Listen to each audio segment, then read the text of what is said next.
بسم اللہ الرحمن الرحیم۔ السلام علیکم ورحمۃ اللہ وبرکاتہ۔ محترم ناظرین، آج میں آپ کے سامنے حضرت امام حسین رضی اللہ تعالی عنہ کی شہادت کا واقعہ بیان کروں گا، لیکن اس سے پہلے آپ خلافت کی ترتیب کو سن لیں۔ اللہ کے آخری نبی حضرت محمد صلی اللہ علیہ وآلہ وسلم کے وصال ظاہری کے بعد حضرت ابو بکر صدیق رضی اللہ تعالی عنہ مسلمانوں کے پہلے خلیفہ بنے۔ آپ کی وفات کے بعد حضرت عمر رضی اللہ تعالی عنہ مسلمانوں کے دوسرے خلیفہ بنے، اور آپ کی وفات کے بعد حضرت عثمان غنی رضی اللہ تعالی عنہ مسلمانوں کے تیسرے خلیفہ بنے۔ ان کی وفات کے بعد حضرت علی رضی اللہ تعالی عنہ مسلمانوں کے چوتھے خلیفہ بنے، اور ان کی وفات کے بعد ان کے بڑے بیٹے حضرت امام حسن رضی اللہ تعالی عنہ مسلمانوں کے خلیفہ بنے۔ حضرت امام حسن رضی اللہ تعالی عنہ امام حسین رضی اللہ تعالی عنہ کے بڑے بھائی ہیں۔ حضرت امام حسن نے 6 مہینے خلافت کی اور پھر حضرت امیر معاویہ رضی اللہ تعالی عنہ کو خلافت سپرد کر کے یاد الہی میں مصروف رہنے لگے۔ آپ کی خلافت کے بعد خلافت راشدہ کا دور ختم ہو گیا اور حضرت امیر معاویہ کے زمانے سے سلطنت کا دور شروع ہوا۔ حضرت امیر معاویہ رضی اللہ تعالی عنہ کون ہیں، ان کا تھوڑا سا تعارف سن لیں۔ آپ اللہ کے آخری نبی صلی اللہ علیہ وآلہ وسلم کے حقیقی صالح ہیں۔ آپ کی بہن ام حبیبہ رضی اللہ تعالی عنہا رسول اللہ صلی اللہ علیہ وآلہ وسلم کی بیوی اور مومنوں کی ماں ہیں۔ آپ یعنی حضرت امیر معاویہ اس سے پہلے ملک شام کے امیر تھے، پھر حضرت حسن کے خلافت سے دستبردار ہونے کے بعد پورے ملک کے سلطان بن گئے، اور خلافت راشدہ حضرت حسن رضی اللہ تعالیٰ عنہ پر ختم ہو گئی۔ آپ یعنی حضرت امیر معاویہ رضی اللہ تعالیٰ عنہ وحی لکھنے والے، حضور کے خطوط بادشاہوں کو لکھنے والے، حضور کے امانت دار اور جلیل القدر صحابی ہیں۔ آپ کی وفات کے بعد آپ کا بد نصیب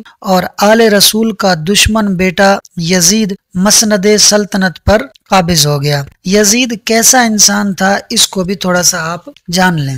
یزید ایک نہایت موٹا، بدنما چہرے والا، بہت زیادہ بالوں والا، غصے والا، فاسق و فاجر، شرابی، بدکار، ظالم، بے ادب اور گستاخ انسان تھا۔ اس کی شرارتیں اور بےہودگیاں ایسی ہیں کہ بدمعاش بھی سنیں تو شرما جائیں۔ حضرت عبداللہ بن حنظلہ کہتے ہیں کہ ہم نے یزید کے خلاف اس وقت تلوار اٹھائی کہ جب ہمیں اس بات کا پورا خطرہ لاحق ہو گیا تھا کہ اس کی بدکاریوں کی وجہ سے کہیں اللہ تعالی ہمارے اوپر آسمان سے پتھر نہ برسا دے۔ اس یزید نے محرم عورتوں کے ساتھ نکاح کروائے جو کہ شریعت میں حرام ہے۔ اسی یزید نے سودی کام کروائے جو کہ شریعت میں حرام ہے۔ اسی یزید نے مکہ اور مدینہ کے بے حرمتی کروائی جو کہ حرام ہے۔ اس یزید نے جب والد کی وفات کے بعد یعنی حضرت امیر معاویہ رضی اللہ تعالی عنہ کی وفات کے بعد سلطنت سنبھالی تو امام حسین رضی اللہ تعالی عنہ سے بیعت طلب کی۔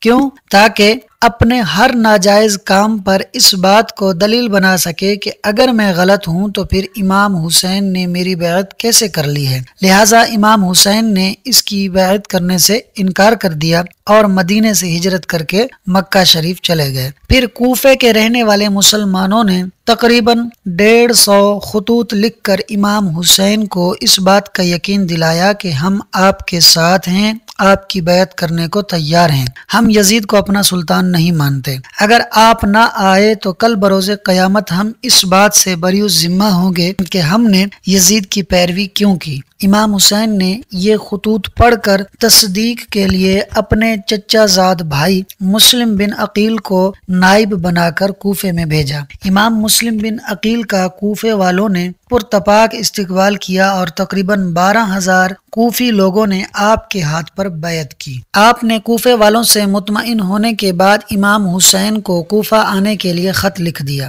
امام حسین نے خط پڑھ کر 80 سے 82 افراد کا قافلہ لیا اور مکے سے کوفہ کے لیے چل دیے۔ ادھر کوفہ میں یزید کے حامیوں نے یزید کو خبر کر دی کہ امام حسین کوفے میں آ رہا ہے اور کوفی ان کی بیعت کر رہے ہیں، جس پر یزید نے امام مسلم بن عقیل کو شہید کروا دیا، اور 1000 سپاہیوں کا لشکر حضرت حر جو کہ اس وقت ایمان نہیں لائے تھے ان کی سربراہی میں امام حسین کو گرفتار کرنے کے لیے بھیج دیا۔ امام حسین جب کوفے کے قریب پہنچے تو حضرت حر نے ان کا استقبال کیا اور اپنی ڈیوٹی کی مجبوری ظاہر کرتے ہوئے عرض کی کہ آپ کوفے میں داخل نہ ہوں ورنہ مجھے آپ کو مجبوراً گرفتار کرنا پڑے گا، جس پر امام حسین کوفے کے باہر میدان کربلا میں خیمہ زن ہو گئے اور آپ نے کوفے کے گورنر عبید اللہ بن زیاد کو 3 باتوں کی پیشکش کی کہ یا تو مجھے مسلمانوں کے خلاف لڑنے کے بجائے اسلامی سرحدوں پر جا کر کفار سے لڑنے دو،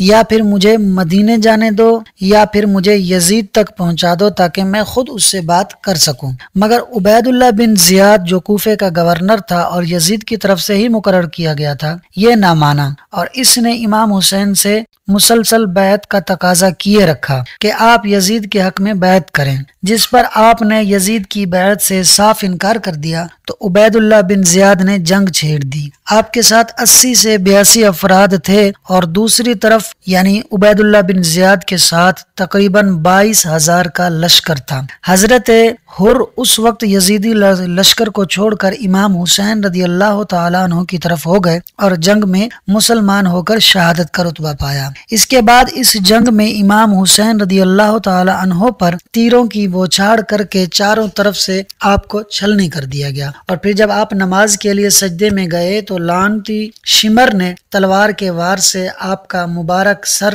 تن سے جدا کر دیا۔ انا للہ و انا الیہ راجعون۔ آپ کا سر مبارک جب کوفے سے ملک شام یزید کے پاس لے جایا جانے لگا تو جو کوفے کا گورنر تھا عبید اللہ بن زیاد، اس نے آپ کے مبارک سر کو کوفے کی گلیوں میں گھمایا تو کوفے والے آپ کے مبارک سر کو دیکھ کر رونے لگے۔ اس وقت امام حسین کے بھائی امام زین العابدین جو کہ بیمار ہونے کی وجہ سے جنگ میں شریک نہ ہوئے تھے، وہ کوفیوں کو روتا ہوا دیکھ کر کہنے لگے کہ یہ کیسے عجیب لوگ ہیں، خود ہی مکے سے بلواتے ہیں اور پھر خود ہی بزدل بن کر بیٹھے رہتے ہیں اور یزیدیوں سے شہید کرواتے ہیں اور اب روتے ہیں۔ پھر امام حسین رضی اللہ تعالی عنہ کے سر مبارک کو اور اہل بیت کی جو مستورات تھیں، امام حسین کی بہن حضرت سیدہ زینب اور ان کے دیگر جو گھر کی خواتین تھیں، ان سب کو ملک شام میں یزید کے دربار میں پیش کر دیا گیا۔ تو یزید نے جب حضرت امام حسین رضی اللہ تعالیٰ عنہ کا سر دیکھا تو وہ آپ کے سر مبارک کو لے کر رونے لگا